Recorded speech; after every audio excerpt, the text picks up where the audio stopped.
আজকে আপনাদের জন্য নিয়ে এসেছি কলিজা দিয়ে বুটের ডাল। এখানে আমি গরুর কলিজা নিয়েছি, কলিজা, পেঁয়াজ, আদা রসুন জিরা একসঙ্গে করে বাটা 3 চা চামচ, লবণ স্বাদ মতো, হলুদের গুঁড়ো, মরিচ গুঁড়া, ধনিয়া গুঁড়া, সামান্য পরিমাণে তেল দিয়ে এটা মেখে নেব। মেখে কিছুক্ষণ আমি ম্যারিনেট করে রেখে দেব।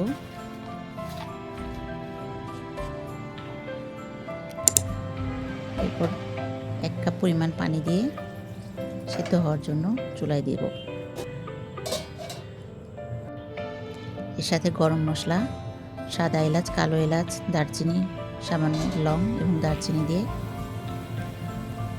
সিদ্ধ হতে দেব। এরপর 5 মিনিটের মতো কষাবো।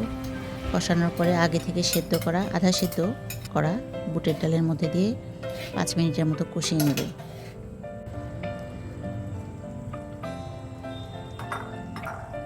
কষানো হয়ে গেলে একটু পানি দিয়ে ফুটিয়ে নেব। এরপর নামিয়ে নেব। একটি পাত্রে তেল, আপনার পছন্দ মতো তেল দিবেন যতখানি খেতে চান। একটা শুকনো মরিচ ভেঙে তার মধ্যে পেঁয়াজ দিয়ে লাল লাল করে ভেজে নেব। পেঁয়াজ বেরেস্তা করে নেব পুরো। খানিকটা বেরেস্তা আমি তুলে রেখেছি, আর বাদবাকি বেরেস্তার মধ্যে সেদ্ধ করা বুটের ডাল কলিজা সহ ঢেলে দিলাম। এরপর কিছুক্ষণ নেড়ে পরিবেশন করুন উপর দিয়ে বেরেস্তা দিয়ে।